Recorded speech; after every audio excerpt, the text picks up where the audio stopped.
Why is shame such a powerful emotion? How does it affect us mentally, physically, emotionally? I'm Nadia Davis. I'm a mom, author, attorney, and Kundalini yoga teacher who has experienced public shaming that brought me to my knees. On this podcast, I'm going to tell you how I'm living the work taking shame out of the shadows.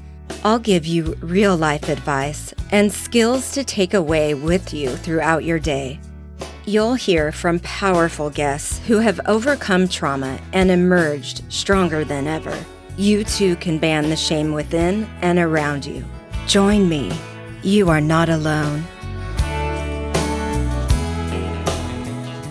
Welcome, everyone, to Home is Within You. And today I have my favorite guest, Priya Jain. And I just returned from a beautiful community of people in a level 2 Kundalini yoga training on life styles and life cycles. And it is a lot to take in, but then it's not, it's a lot of personal reflection, assessment, uncoverings, learnings, and this is a multiple month course. So there's readings, there's groups, there's online meetings, and then there was an in-person meeting, and it is impossible to cover all of it, obviously, in one podcast episode. But just know I come here today with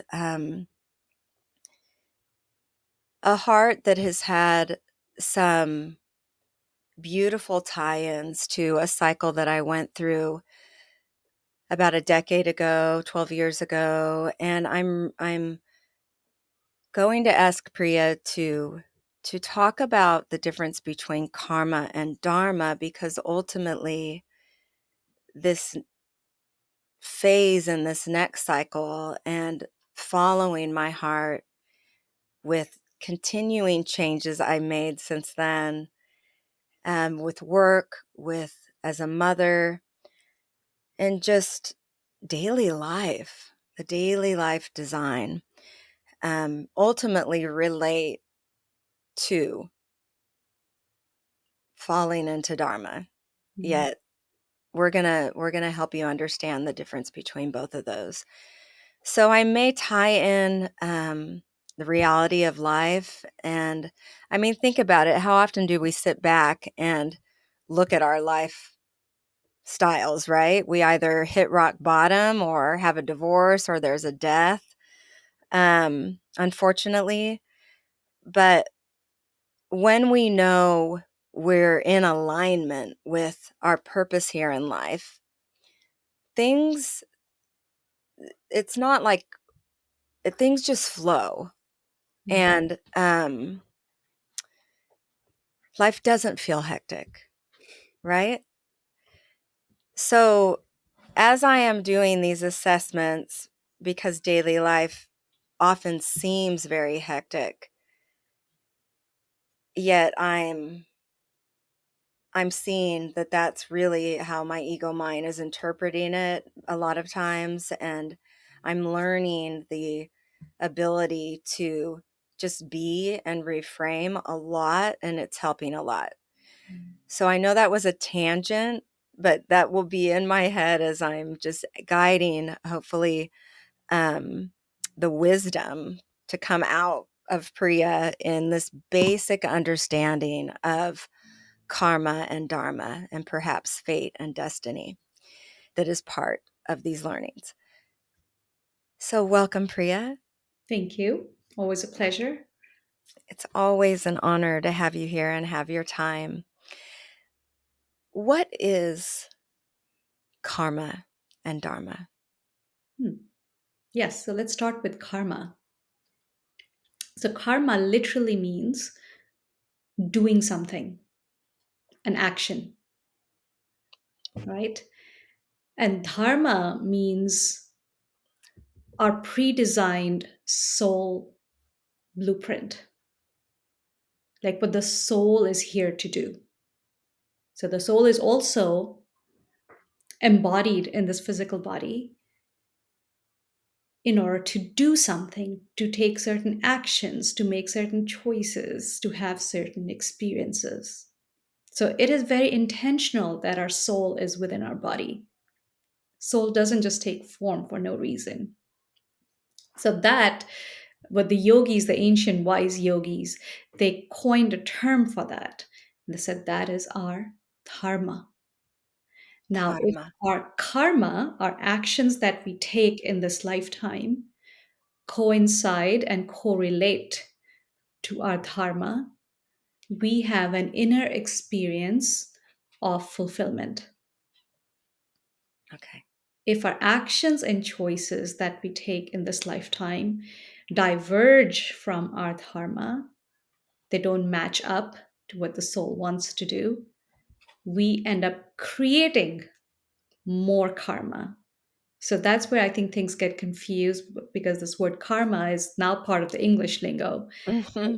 People use it all the time, right? But what does that even mean? So karma is like I am taking action, but is that action being of use to my soul? Or is it being of you, or is it going against the intentions of my soul? The intentions of the soul. For someone to hear that, they must believe they are a soul in a body first and have a relationship with it. So, isn't the majority of people just in karma? And by design, a lot of the ancient wisdom sayers and seers said that this earth is like a classroom. Guru Mm, Nanak says this is the dharam khand, which means we come here to figure out or fulfill our dharma. But in the process, the way we fulfill our dharma, we do that by creating karma. mm-hmm. Is like we figure out what the lessons of our soul is based on the struggles we face by making choices that go against the soul. And all of it is part of the grand It's the design, it's part of energy. the design. I know you've put me in my place. I've had to be put in my place with the advocate part of me, because if there's wrong, I want to stand up against it, and we all should, especially if there's children being hurt, in my opinion, Mhm. um, and fight for the light and justice. But something that actually was a source of some comfort, or at least depersonalizing, that was needed for the own abuse that I experienced, was that it is all part of this, the energies back and forth for the bigger experience of the infinite, Yes. right? And you've Struggle is even part of it. Being lost is part of it. How do you find yourself if you don't first get lost? right. And most of us get to that place of dharma, to figuring out what our dharma is, to even acknowledging that we are a soul. Hmm. In this day and age, we really take pride in saying we are intellectual beings. We are intellectually advanced as a species. So, in that process, we usually negate the presence of this thing called soul. Is that even real? Right. What's the proof of that? And I often say the proof is really in how you feel within yourself. How connected or disconnected do you feel within yourself? And that is really the proof of the presence of the soul. If you're connected, then who are you being connected to? What Right. are you being connected to? That ephemeral, ethereal, formless, genderless, colorless presence within you that beats your heart. Timeless. So if anybody, oh, look at that cat.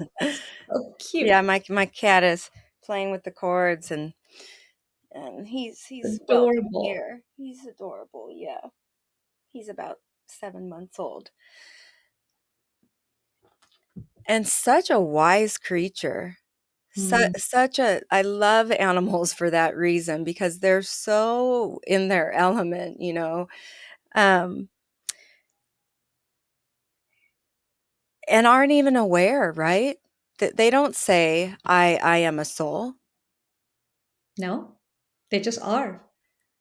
Plants are the same, animals are the same, but that's what is unique about the human species. There is a metacognition within us that allows us to actually observe ourselves as consciousnesses. It's miraculous. Right?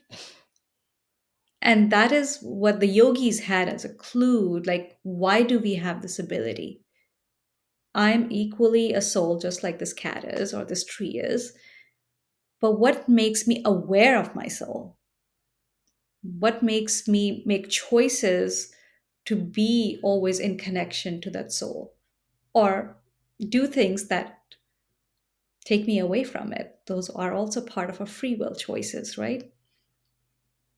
And it really truly is. The human mind is really truly the only difference.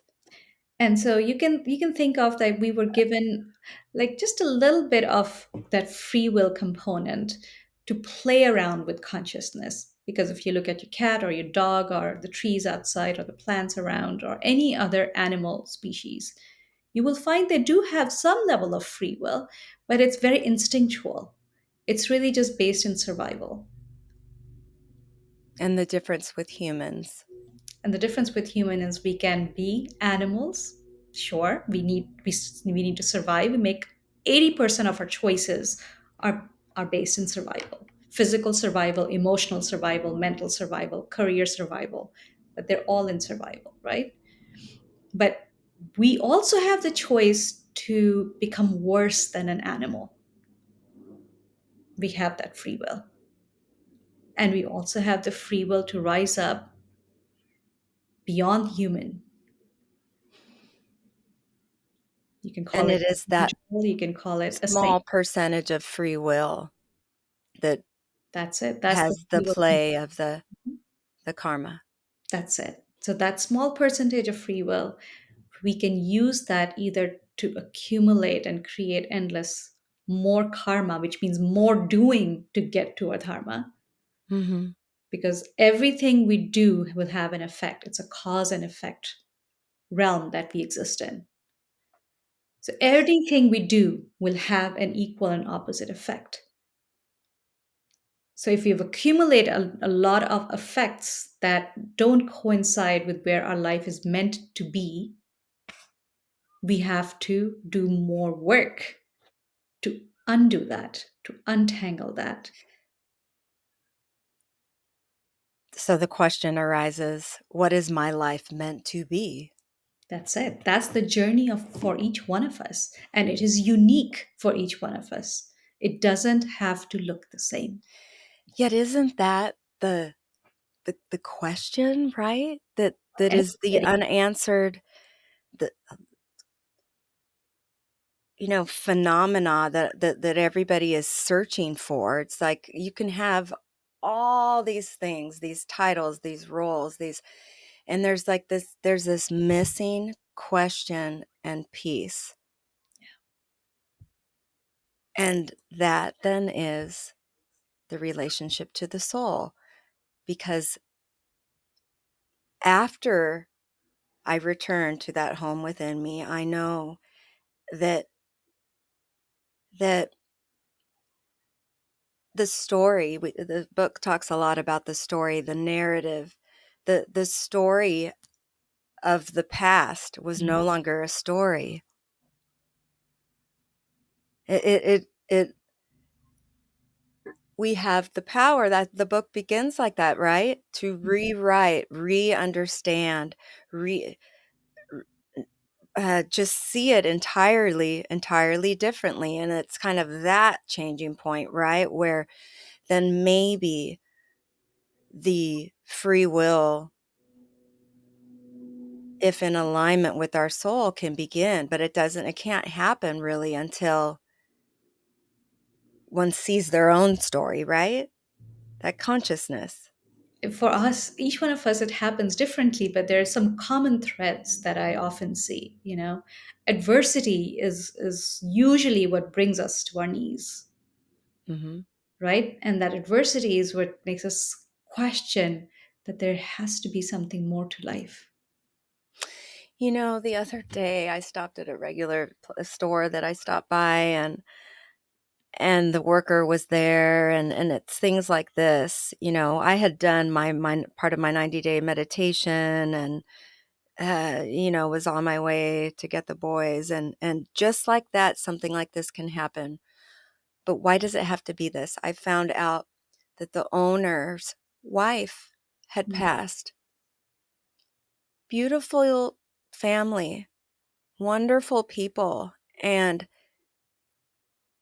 it was shocking because he had just shown me a picture of his son and on his phone, and they had come back, and someone gets strep throat, and then they don't come back from the hospital. Mhm.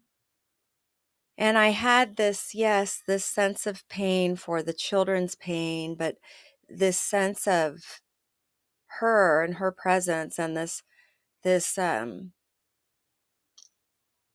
like he would be okay because I of his own journey and where he's at. And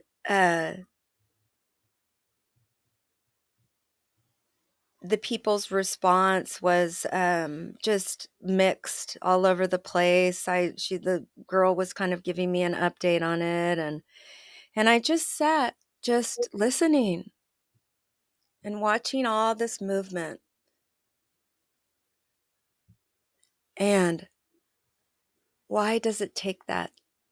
Why does it take a shocking loss like that to sit back and realize the play of the soul and the infinite and all of this and all of this? So you're right. Sometimes it takes adversity, a tragedy, losing it all, sickness, death, or what else? Our sense of being lost, not having a purposeless existence, like floating like a balloon without a tether. And some are called, right? It's And then enough. there's others But who just know, and they are relentless in their pursuit. And usually they have a lot of obstacles that they will have to move through to get to what their dharma is. There's a lot of hard work involved to get to dharma, which to me kind of resonates with a lot of the, whether it's the Harry Potter books or mm, fairy tales that we had. There was always a dragon that you would have to slay or move through a lot of obstacles to get to the princess in the castle. Right? mm. Why is there always that component in all these stories? Why is the Yeah, struggle? what was the Why is there origin of struggle? that? Because that struggle is what refines and makes it clearer and clearer and clearer for us that I want this and that I'm committed to this. So the universe, or whatever you want to call whoever said this play, will always test us on this journey. It's not like it plops in our lap. That feeling of being lost, and that's probably I see a lot in the recovery world as well. It's like most people go to numbing themselves because there's a sensitivity that is so loud, Mhm. is kind of telling them or asking them, what are you here for? What's the point? What's the purpose?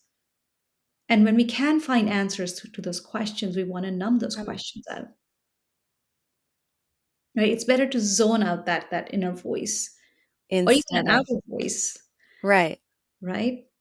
And so a lot of people who have recovered and found their strength have also found a lot of purpose through recovery Right. because they felt the depth of pain and lostness. And the joy of being found is doubly more delicious Right. when you have been lost. Absolutely. right? So it's a beautiful play, but each one of us has to go through it in our own way. I remember being in that lost place where I really didn't know what my purpose was. I was going to ask you to share this part when you switched into the learning and then a decision about how you were going to offer your space for others. So how did that begin? Tell me this space. I didn't even know about the space. I remember I was being 34, 35, but like I said, from the outer eye, I seemed to have a lot of purpose in my life, right? I had a household, I had a son, I had a good family or seemingly good family. So there was purpose. Anybody would say you should be grateful for what you have. Hmm. Um, but there was that lack of purpose on the inside. There was a sense of lostness. I couldn't identify myself beyond the roles that I played. And that can be very painful for somebody who's sensitive. And the inner voice is loud, Right. right? So it started an urge to seek, like, what is it? What is it? Is this my purpose? Is this my, maybe that could be my purpose? So we can start off even fantasizing about a purpose. Hmm. Maybe being a lawyer is my purpose. Maybe helping others is my purpose. Okay, if helping others is my purpose, then how does it show up? Like, what's the definition for that? How do I help someone else? Maybe I can go feed the homeless. So I tried all those things. I dabbled into checking in with each one. Am I getting warmer? Am I getting warmer or am I getting colder? Right? But the sensation of it is inside me. And some things said, I'm getting warmer. And some things said, no, not at all. Even though it looked good, it looked purposeful, saving others, helping others, right? Being the martyr, being a good person unto itself. But it wasn't until Kundalini Yoga came in my life, which was also part of the seeking. It's like, what is this? Let's stay curious. Hmm. That awakened the voice of my soul within me. Or maybe I Right. was available to hear the voice of my soul when I started practicing Kundalini Yoga. And I see that so often with people who begin practicing Kundalini Yoga, this they become available to the To their voice of soul. their soul. Right. And that is why it's so transformational. And it can also be very scary at the same time. Hmm. Because sometimes what we hear the soul tell us is our purpose, or maybe an inkling of a purpose, can feel overwhelming because there's a lot of doing involved. You will have to get over your fears, you will have to get over your beliefs that don't match it anymore. So there's a lot of work involved. So once I started listening to it, the words, the even the name came up, seventh chakra yoga was shown to me. But I didn't know what that meant. I didn't know why I'm supposed to open a yoga studio. I didn't know anything about teaching yoga. I had fear of public speaking. So I had to get over a lot of things financially, emotionally, in my own belief systems, in my own subconscious, clearing my own gunk in a way, Hmm. because I realized I can't help anyone else if I am storing all my gunk. I'm hoarding mine, but I want others to step out of it. That doesn't work. So I had to do my own work simultaneously, which is hard, So right? let me ask you a question.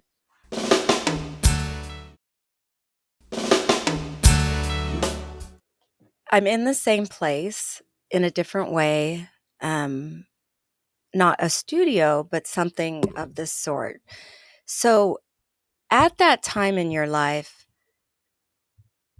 how did you balance and assess the practical challenges as a mother, financially, and your reality with you had already left India, Oh yeah. correct? Hmm. And the the doubt basically in the due to practical things. So that's what you're talking about. It's the challenges, it's the fears, is you have to continue moving forward, and but you were certain in your heart.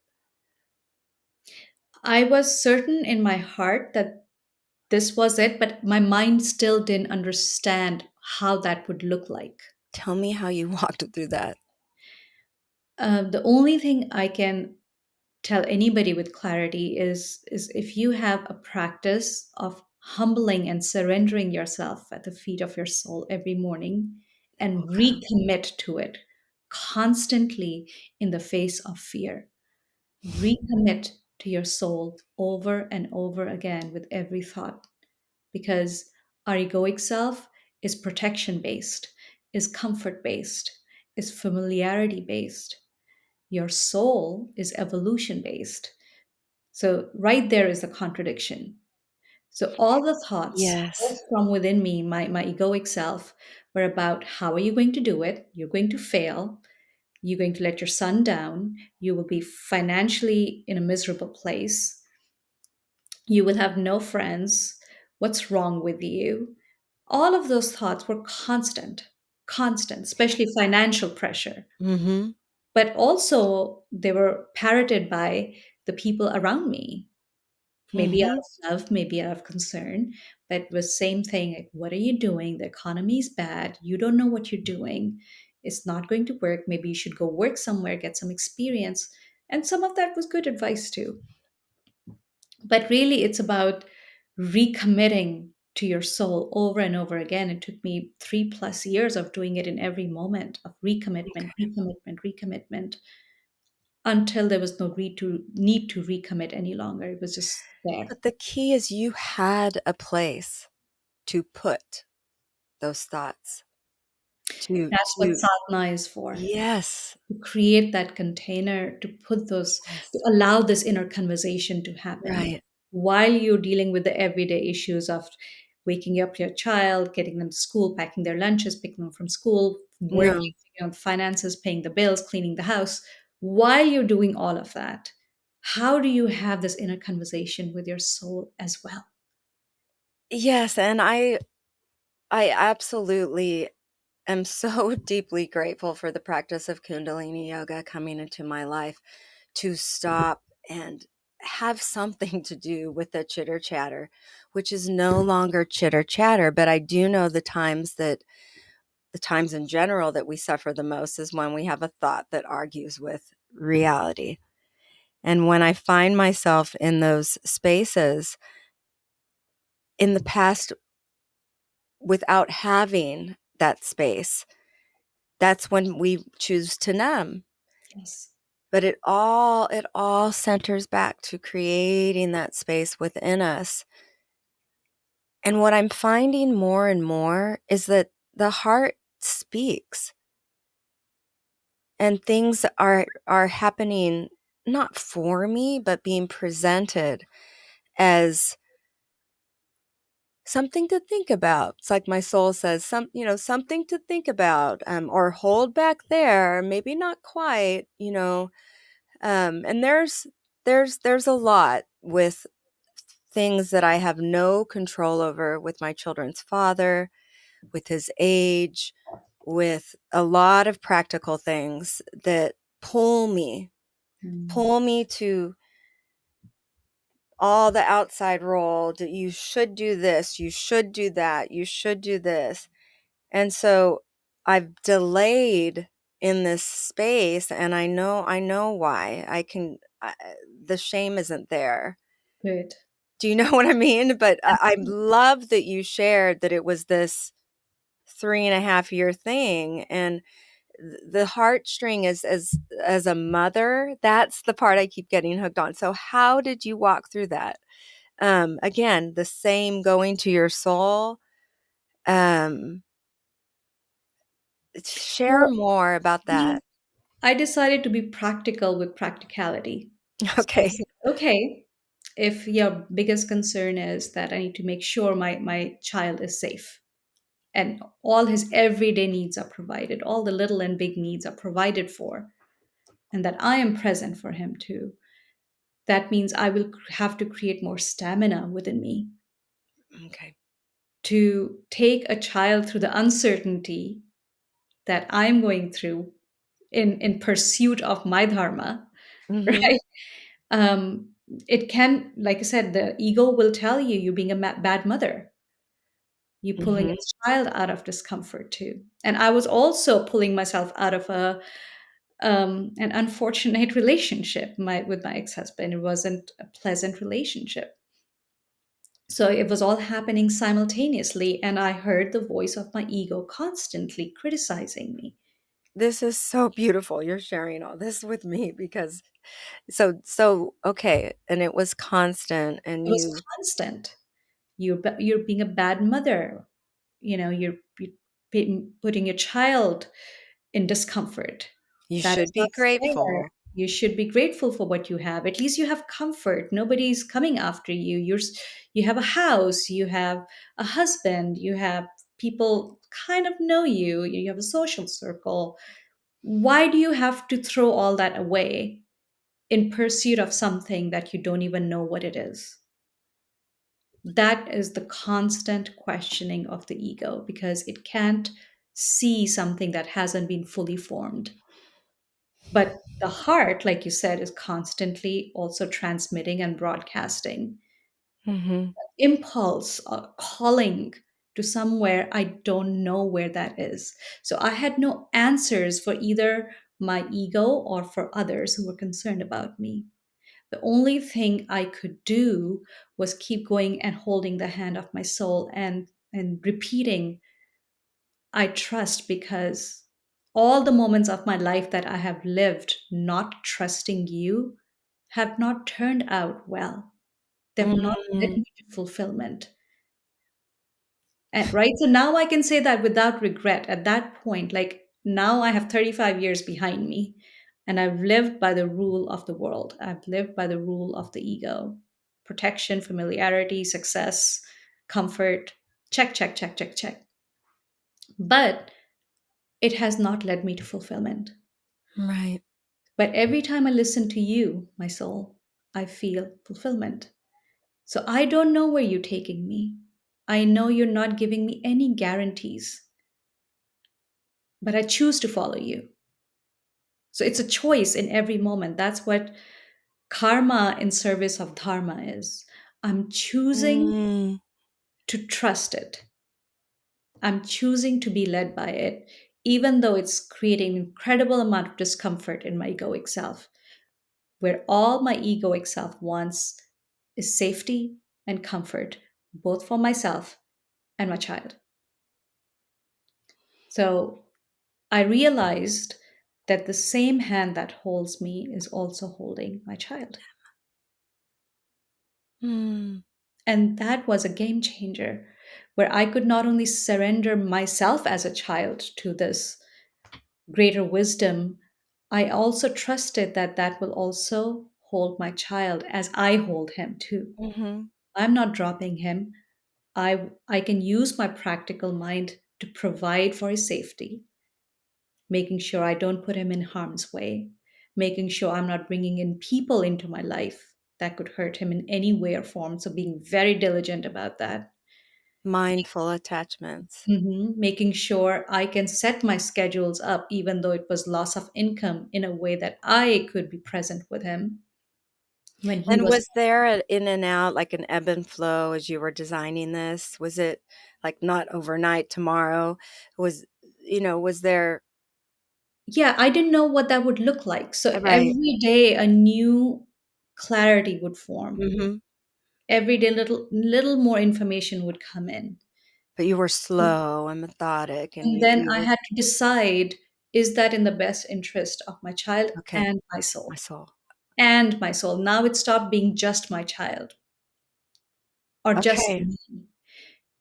I love that. Is this in the best interest of us, our soul's Mhm. journey? So not as a Oh, personality. that gave I me stopped chills. seeing my child as a personality. I started seeing him as a A soul too. soul. Just like I started to see myself as a soul. And Yes. that's what changes the game. But it takes constant recommitment to that because it's invisible, right? It's It is invisible to the daily and throughout the senses. day. Yes. So you have to constantly use the mind. Now, this is where the mind becomes useful. to remind our ego and our senses of what's important. Yes. And that meant very rapidly letting go of things that seemed good or valid in my life, including friendships or relationships or comforts or luxuries or pleasures. And I decided Right. to slowly say no to them. If it is not in service, it is not providing any kind of value to my journey forward, both my son and me, or service of my soul, I choose to relinquish it. So I let go of some relationships, friendships, whichever one were making me stagnant. Um, Comforts, preferences, luxuries, which I had to question, why do I need that? Why do I need that? Why do I need that? I don't need it. So I made my needs really small and simple. And that was Mhm. extremely helpful. This is giving me chills because I know why we had this conversation today. Um, I'm in that process, and it's been beautiful to see I can trust myself, Yes. and amazingly beautiful to watch you and Peter and you just transform seventh chakra into a physical location of studios and then manifest it into this global online studio and place in Temecula where it's just so beautiful what happened from following Isn't that. The studio was how many years? 4 years before COVID hit? Oh no, we had the studio for Or eight? almost 12 years. Okay. Yeah, before COVID hit. That's right. I think I knew it for 4 years before COVID Yes. hit. Yeah. But it was 8, 7 years, and all of these things I've been struggling in the past with these pulls from the ex and the custody stuff and these what is the right thing I need to move back in and care for him in his elderly years is still a pull. Hmm. And there's boundaries and requirements because my soul has said no. My Mm-hmm. heart has said no. And there's this middle ground kind of developing that now it all completely makes sense. It makes sense. But had I immediately did something, I would have exactly put myself precisely in the situation that it took me years to get out of. That would have been karma. Exactly. And you pausing to consider this and keep checking in with your heart over and over The and over last again couple of years. until there's clarity. Sometimes it takes days, sometimes months, sometimes Maybe years. the last year.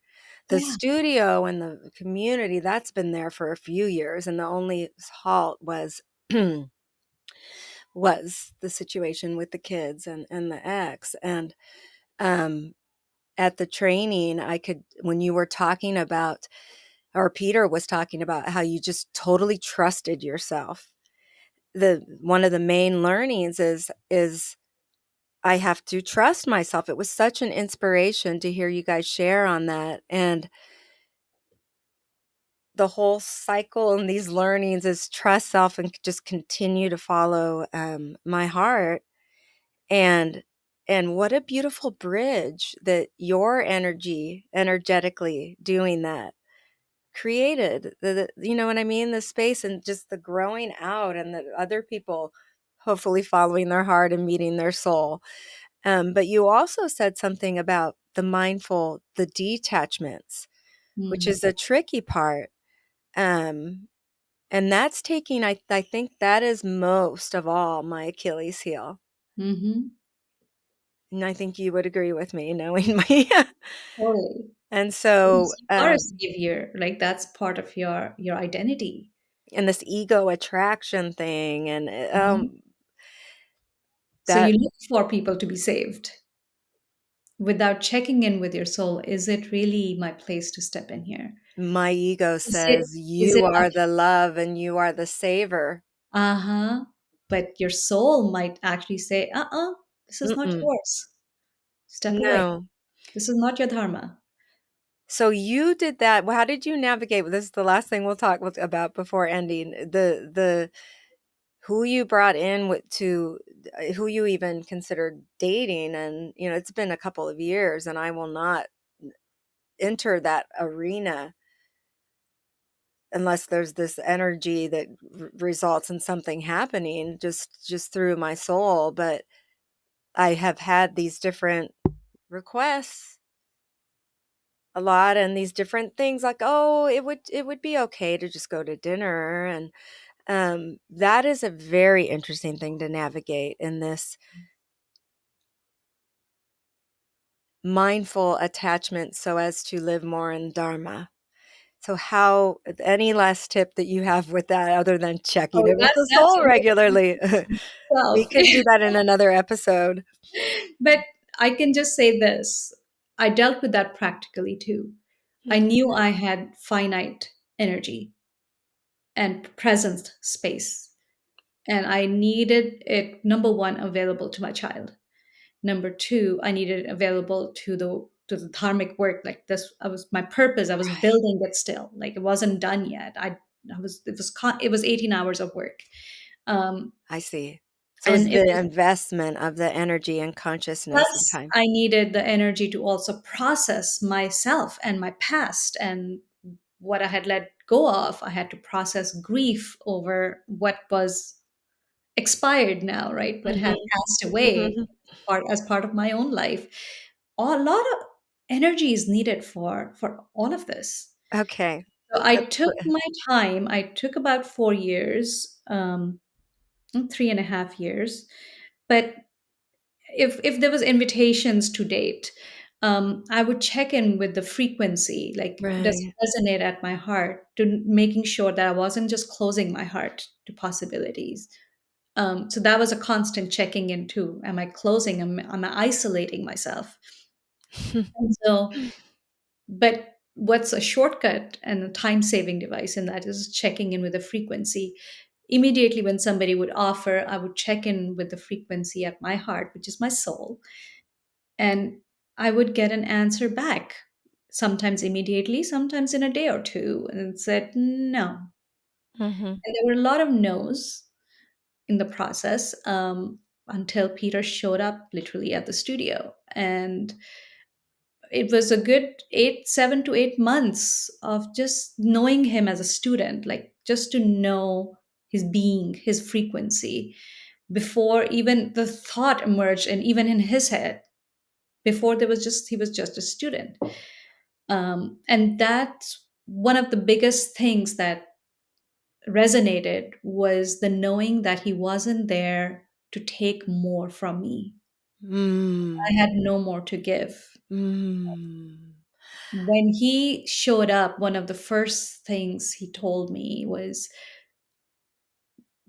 please know this, that I understand the priorities of your life and where you must expend yourself.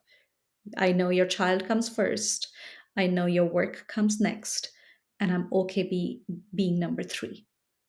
And that, just knowing that he had already accepted it and he was aware of that without me ever saying Phew. that, It's like, was oh, aha, there is something here. I can explore this. And and that's how it's, be you. and be me. To know that somebody wasn't asking me to change or compromise or divert my energy in any way or form for their own neediness. That was key to me because I was not about to raise another child. I This wanted is to so beautiful. I love this. help. Like, Thank you so you are much for so sharing that. Our next episode will be on that, the frequency, the welcome. interaction, the frequency, the energy between, Mhm. so that there's mindful attachments as there is mindful detachments now happening. um, yes, high five. We're doing high five. Okay. I love you so much. This really meant a lot to me, and I know to listeners. And I am missing the group so much, although we're communicating quite a bit. I'm happy my group that is Jonathan and I are in. I just send you so much gratitude and warm hugs. And I'm really looking forward to connecting again. Okay. Let me know. I love you. I love you. It was a pleasure. And that, my friends, is moving into Dharma. Dharma. Bye. You are not alone. If you are dealing with shame and trauma, please reach out to me through my website, nadia-davis.com. You can get a free band shame tip sheet and find out about upcoming events. I'd love it if you picked up my book, Home is Within You, wherever books are sold. If you like this podcast, please tell a friend, leave a review, and make sure to follow me on Apple, Google, Spotify, or wherever you get your podcasts. Sending warm hugs.